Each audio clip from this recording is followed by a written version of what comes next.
Hey, bro. Happy Friday. What's up, man? It's going good.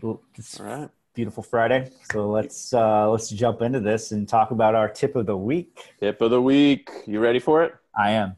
All right. I'm gonna tee it up for you a little bit today. We're Yes. gonna talk about webinar we just did, and the replay is gonna be published. People can check it out. We'll have a link underneath. But the webinar is called "From Amazon to Shopify: 3 Steps to Success," and we did this actually a couple years ago.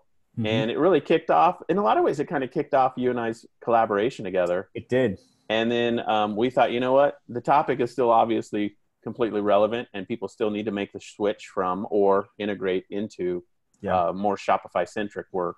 So why don't you give us a little overview, a little teaser, a little trailer preview of the webinar, and why is it important to go from an Amazon-only business to a broader business that might include Shopify?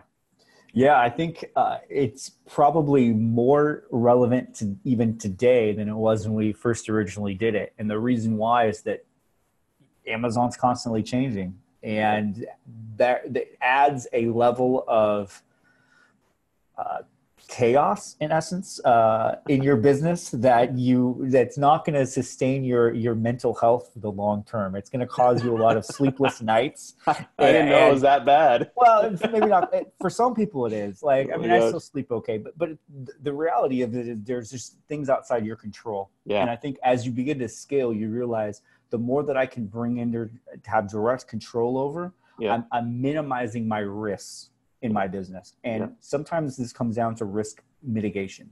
sure. And having one channel is not truly a business. Hmm. Ultimately, we're being really, really, just be honest. We're all friends here. Having one channel in a sales channel for your business does not constitute If it's Amazon, I mean, if it's your own website, if it's Shopify, I would argue that would be a business. But well, yeah. that is, but even So how do then, you mean? you have various other traffic channels into your Shopify store, Sure, right? of course. Unless you have like a 500,000 or million Yeah, person email list and you just send emails every day to your Shopify store, then you can live off of one channel. But right. that still might not be a really great, viable long term. You want to Yeah. add other So the diverse, point is, we want to diversify to right? mitigate risk. Yeah, 100%. because we literally have lots of risks in Amazon now. For sure. I just read this article about Amazon being exposed to antitrust lawsuits in EU or other Yeah, places in Europe. because, Yep. and one of the comments was, I hope they are. I forget what it was. It was like a something on Amazon successfully for 3 years, brought it to their marketplace. And then they began directly competing against me and dominated the buy box. And it destroyed my velocity, and Yeah. all my inventory sat in the warehouse, and they started charging me for Wow. all the inventory I was Right. no longer moving. And Yeah. everybody was just like, oh my gosh. That is reality, and that Wow. happens. Wow. And that's at the core of the European antitrust Yeah. is the fact that they own the marketplace and they compete on the marketplace with their own products, and Right. that's where they're Yeah. going to have some challenges. And Yeah. that's part of the challenge of being on a marketplace that also is your competitor. Like Yeah. they have all the data, and it's an unfair competitive advantage.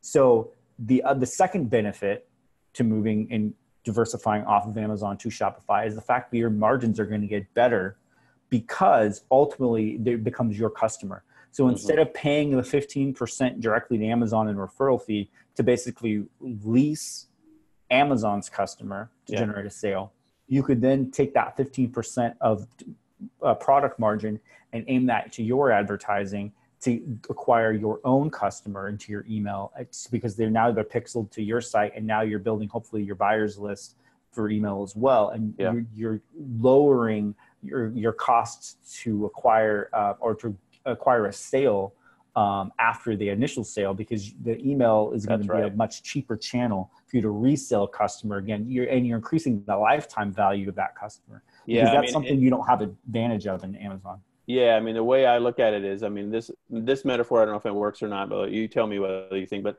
basically, when you acquire a customer, think of it like buying an apple, Mm-hmm. and the first bite you take out of it is equal to the amount you paid to buy the apple. Sure. Second bite's free. Right. third bite's free, fourth bite's free. So if you acquire a customer, the number one thing you can do to optimize your acquisition cost is sell them as many things as you can. Now, it could be the same product over and over and over, Right. but it could be a second product, a third product, a million products. But when you sell on Amazon, you pay a new amount for that customer every single time. Right. You sell on Shopify, you only pay once. Yeah. And then you just have your email system that you remarket in. And of course, that cost structure is radically different. Yeah. And what's interesting about that too is that even if it's the same repeat buyer on Amazon, you pay that 15% again, right? Like, yeah, that's your point. Like, it's not you're just paying for one time customer. You're paying that for that same sale to the same customer who loves your brand every single time. So it's really, really interesting. So there's a couple different ways. One is just protecting your business. It's important. And the cost structure, it's important. I think that's really what it comes down to. Time to move from Amazon to Shopify. Yeah.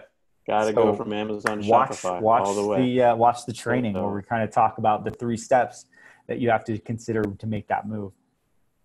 Yep. Absolutely. All right, my man. Well, if the internet doesn't break on us because we're getting a little funky in our connection. Weird's happening. Maybe because we're trashing Amazon. Is Amazon owned? Not yet, but they probably do. They probably do. No, we're not trashing Amazon. If you sell on Amazon, God bless you, and that's awesome. I mean, Kyle sold millions on Amazon. So yeah, and we'll continue to sell on Amazon soon. So no, I mean, try to bag on Amazon anyway. 100%. No, and it's still a viable sales model, and there's still use cases for you to develop and scale your business on Amazon. Yeah. It's just not the only channel that you want to build your brand on because it's not going to be the long-term sustainable. It's not going to be sustainable and viable. Yeah, and I will just say, final comment. Shopify is getting easier and easier to build on and work and run. It's just they're just getting better and better all the time. Yeah. And so it's tailor-made for entrepreneurs.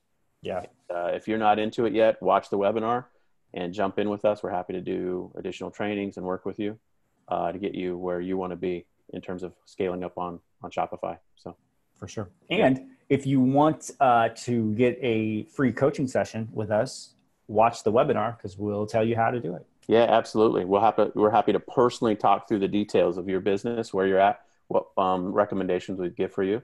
Happy to do that totally free. So we share in the webinar the details of that. Yeah. Awesome, my man. Good stuff. Yes. Love it.